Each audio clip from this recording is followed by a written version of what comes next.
Okay, yeah, I know. All Cloud9 has had its 2-episode premiere. Why am I doing this video now? I should be doing a review. No. As per tradition, the power rankings start after 3 episodes. So this week we gotta talk about something. And I know exactly what. In my previous video, I talked about how each season of All Stars is set up for someone to win, in order for the show to send a certain message or establish a new status quo. When they pick their winners this way, or possible winner choices, they also tend to edit a show in a certain way, following a specific theme. For example, and I will use a regular season as an example now, season 9 of Drag Race, it is sometimes referred to as RuPaul's therapy race or RuPaul's best friends race, because the queens of the season did not have much conflict between them. And in fact, the main characters of the season had camaraderie until the very end. A lot of the queens that did not make it into the top 4 got an edit that showed them not having a positive attitude, or just actively looking for conflict. Jaymes was down on herself, Aja was easily agitated, Farrah was a moaner, Nina was all 3 of those. Alexis Michelle was used as a punching bag by the producers in order to make her into a villain, whereas Sasha Velour, the winner of the season, had all of her maxi challenge wins with her bestie Shay, and Shay's least debatable wins were also with Sasha. Trinity Taylor and Peppermint both outperformed the queens that were their rivals in the season, and so they were the, let's say, less important pair of the top 4, but still important characters for the story of the show. The message that they sent with the season was positivity and friendship, which was important because the season was the first VH1 season. Therefore, the show became exposed to more people. So, in an actually smart move, queer people were shown as not catty, or rather, the ones that you should look up to and the ones that are successful are not catty and are actually very positive and good at what they do. Obviously, this is somewhat of an unrealistic portrayal of any group of people, but I guess a positive stereotype is better than a negative one. It was a step in the right direction. Now, back to All-Star seasons. As these seasons are never queens' first times competing, the show knows what they can do with them and what they want from them. It does seem like the casting for the first 4 seasons was deliberate, and it kind of fell off with season 5. Obviously, every season's cast is built by simply who's available at the time, but sometimes the casting gets creative with it. Today, I will try to define the theme of each season of All Stars. Given that we have seemingly already dubbed season 9 as the tax write-off season, though I would also add political clout season there, and if somebody has done this video already, my bad, but hey, if people can still to this day steal my ideas without crediting me, I think I'm allowed a thievery or 2, right? Also, before you write, you were not the first. Actually, yes, I was, yeah. Alright, starting off with season 1 of All Stars. Obviously, where else? You know, I actually would not go beyond simply calling this season All Stars, because that's really what it was. The casting directors wanted a cast of 12 queens, 3 queens per season with a specific theme in mind. And I did a whole video on that, check it out if you don't remember it, with each season having a 4th alternative queen that was swapped around and was not an exact lock for the season. They really brought back some of the biggest characters from the first 4 seasons, and this cast deserves a redo season. Honestly, All Stars 5, 6, 8, or 9 should have had the cast of All Stars 1 without Chad, of course, but maybe with Willem or Ongina competing again in a non-couple season. Maybe someday I will do a fantasy season about how All Stars 1 could have gone if it had been a regular season. But hey, I gotta finish the Heroes vs. Villains season at some point. Right? Anyways, another thing that I would add on to this season, given that the queens were competing in pairs, could also be a heroes and villains dynamic. Think about it. In each of the 6 pairs of queens, one person was edited as a hero and the other as a villain. Chad, Jujubee, Yara, Manila, Nina, and Pandora were presented as heroes, whereas Chanel, Raven, Alexis, Latrice, Tammy, and Mimi were presented as villains. With that, the final challenge before the finale was about, well, exactly that, superheroes and supervillains.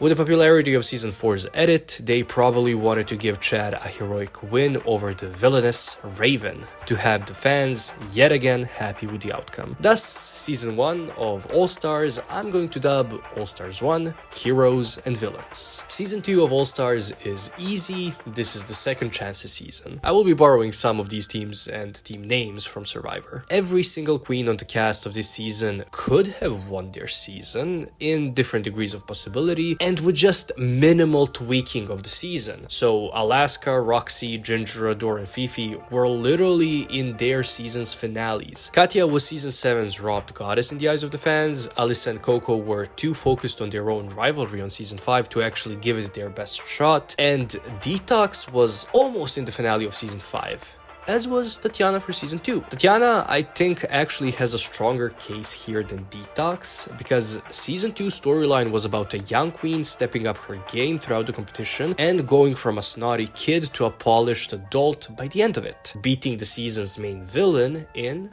Raven. Now, that could have been Tatiana had the production wanted it to be that way. Obviously, the skill level difference between her and Tyra on season 2 was pretty noticeable, but like I said, Tatiana was there filling that sort of Rebecca Glasscock archetype that also fits Tyra's archetype for season 2, before, of course, her evolution as a character into RuPaul's protege. All Stars 3 cast is interesting, given that it could also be a second chance season in a way, but what these 10 queens have in common is actually the way that they were underappreciated in their original season. On each of these, they were all misrepresented by the edit as well. Trixie and Kennedy both were eliminated on season 7 so that Pearl could have a storyline. BB's edit on season 1 was confusing, given that the show started out by clearly uplifting alternative forms of drag, and then pivoted from that, applauding more of BB's style, that resembled RuPaul's personal drag style on season 1. Shangela on season 3 was a victim of the villainous alliance that were the Heathers, but she was also edited as a villain. Morgan on season 2 could have easily been in the running for the win, but the edit showed her as simply giving up and not taking the competition seriously. Dela was not who they wanted to crown on season 6, so they made up this bullshit storyline for her that she hides behind her drag. Aja got a villainous edit on season 9 for calling out the favoritism of Valentina, when she was right all along. ChiChi on season 8 was edited as a lazy queen and a complainer, whereas Torji was the victim of production who got the edit that she was crazy actually, even though she had legitimate winning odds on season 8. Lastly, Milk was undervalued on season 6 due to her alternative drag style. So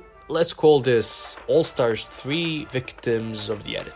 All Stars 4 is easy. It's a season of distinct personalities that in their respective seasons were probably never winning due to not being what the show wanted at that point, but that left a big mark on the show. I don't think I have to explain individually how these queens were important characters on their seasons, so All Stars 4 is simply Clash of the Personalities. Let's go with that. All Stars 5 is our first Some Star season, and it's a highly produced season, which is not a compliment in this case. It's insane that pretty much none of the queens, except maybe 3, got a storyline worthy of remembering. Jujubee with wanting to win her first challenge, Blair who stopped being a little girl in drag and suddenly adopted a mean teen high school girl persona, and Alexis who was killing the competition but the production kept not allowing her to succeed, making her frustrated. It is sad that the winner of the season did not get a storyline really, other than I want to win because I did not win season 9, and even though I'm probably one of the most universally beloved queens, I need that validation from Ru. Do you see how hard my life is? With that, out of the top 3, Miss Cracker was the strongest competitor, and if we go by the shows, if you're not in the top, you're in the bottom switch up 3 episodes before the finale, which is insane by the way. Shay did worse than Jujubee on the season, but if we ignore that, Juju still does have a stronger storyline than her, and that's why season 5 of All Stars is just gonna be All Stars 5, Shay's season.